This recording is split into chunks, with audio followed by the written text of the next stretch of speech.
Propellers got a little dirty, so I'm definitely going to have to change those. What is going on, everybody?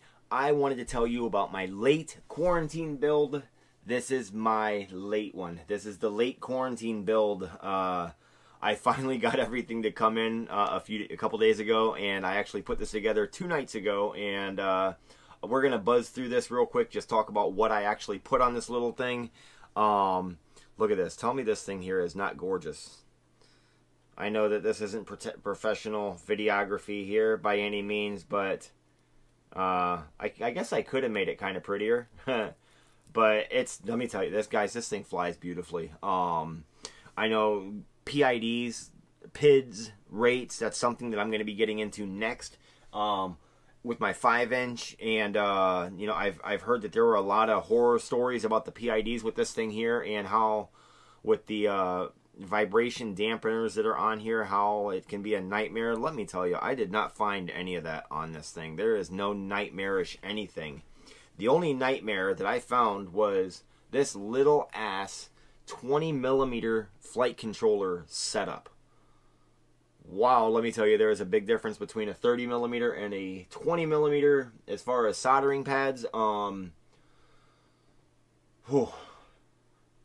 actually had to drink when I did this. But anyways, real quick, we're going to start off with the electronics, work our way out to the props, and then we'll go from the front to the back. So inside of here is the 20x20 Diatone Mamba flight controller. This is the F4, I believe it's the F403 if I'm not mistaken. I bought this from Race Day Quads. It's, like I said, 20mm. It's the 20mm Diatone Mamba stack. So it came with the 20 amp ESC.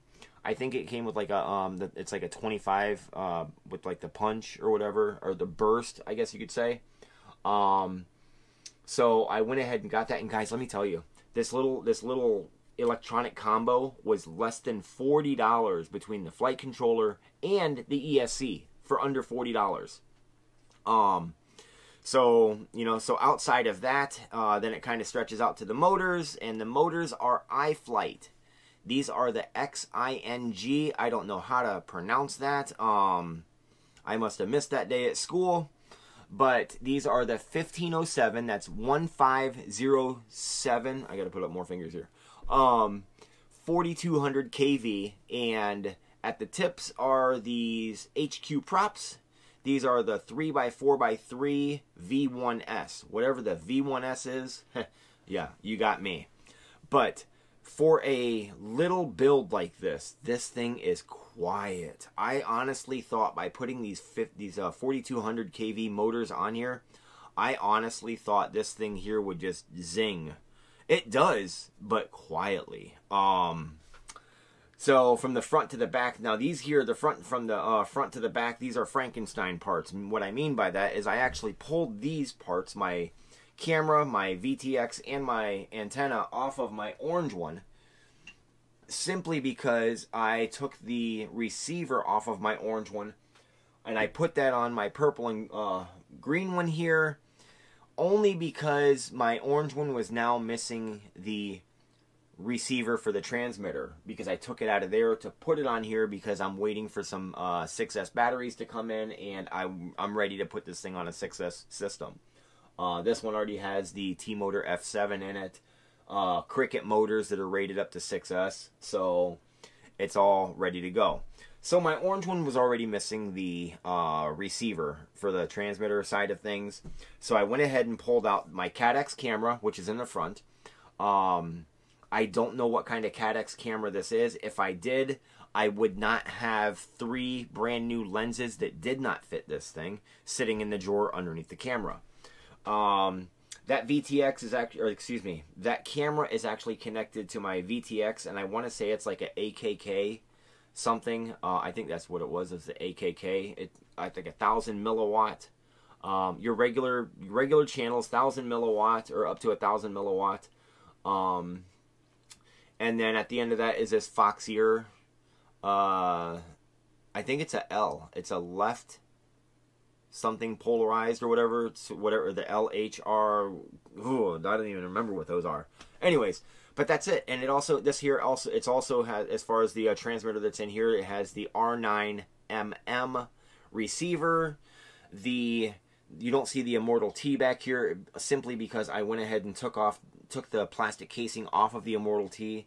Guys, there is actually a R9 Facebook group with a lot of people in it. I put up one question, and before I could actually set down my phone and go to do something and wait for people to start responding to my question regarding the antenna, my phone was already, like, it was on fire. Not literally, but it was just like, it just ba-ding, ba-ding, ba-ding, ba-ding. Anyways, these guys are saying that, you know, everyone was saying the same thing, that if I was to take my antenna apart and put it in this V shape that you guys can see here, it would be fine. I would not get the range that I would if it was still in the T setup. But guys, this is a 163mm Acrobrat. I don't plan on flying this thing 10 kilometers away and then bringing it back. You know, that's just not what my plans. That's not my intentions. But they told me, you know, I told them, you know, I might go a mile away. I might fly this thing a mile away and bring it back. And you know, everyone told me, hey, if that's the case, you'll be perfectly fine.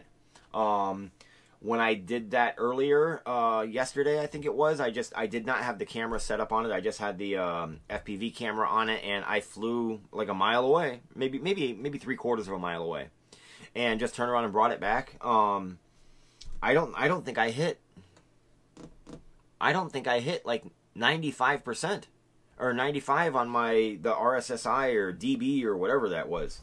But I don't think I hit 95 on that. I think it was stayed up at like 97, you know, between 100 and 97 on that connection scale.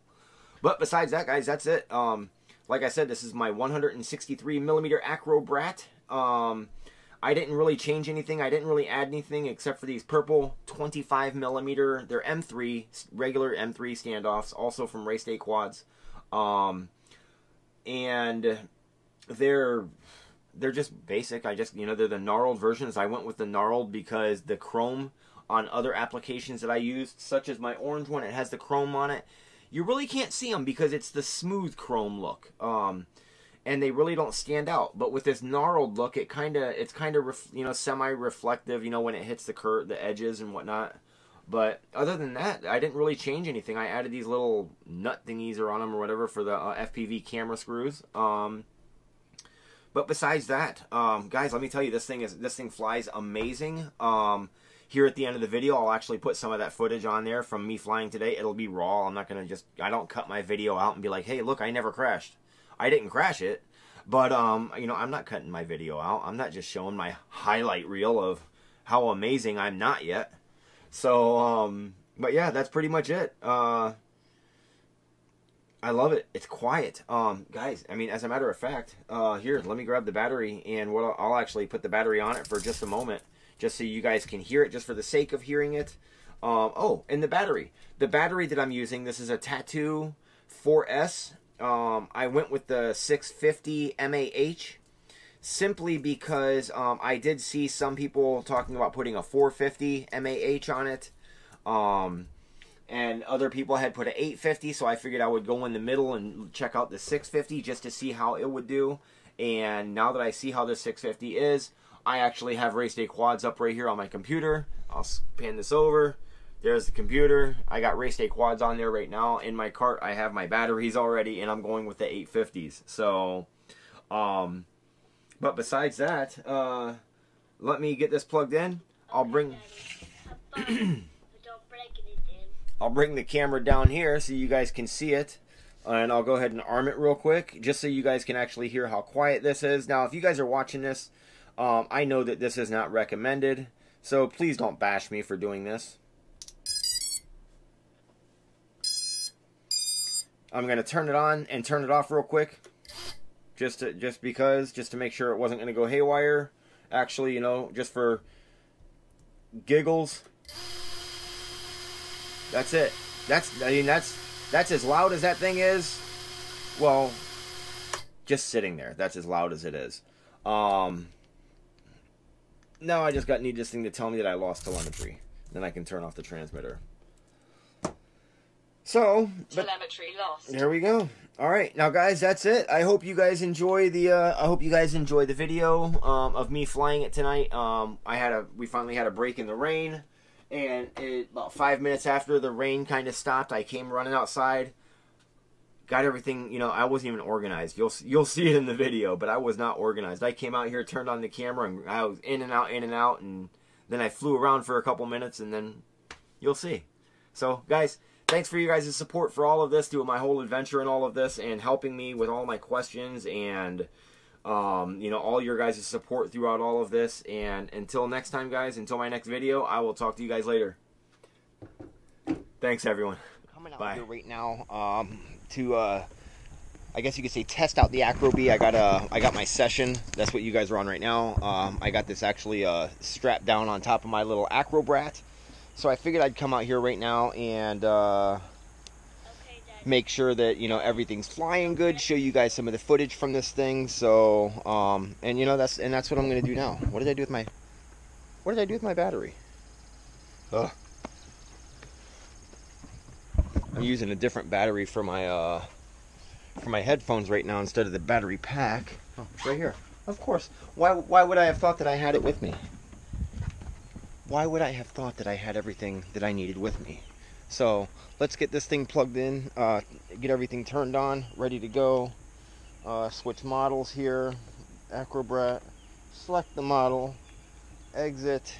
All right, let's get this plugged in, get the goggles on, and get ready to take it up in the air and check this thing out.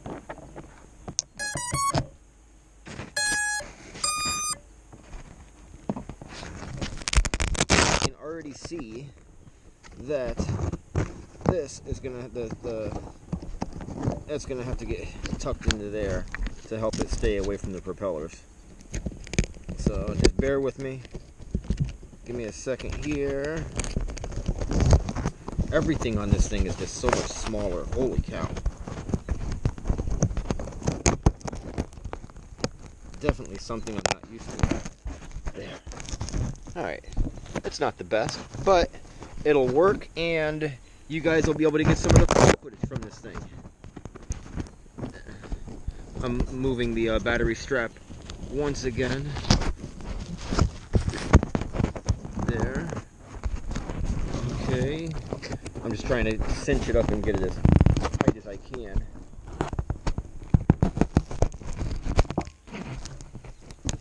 There we go. In case I happen to do a flip, it's not going to bug out on you guys. Alright, let's see here where to set you. Somewhat short grass, dry grass. It's kind of wet out.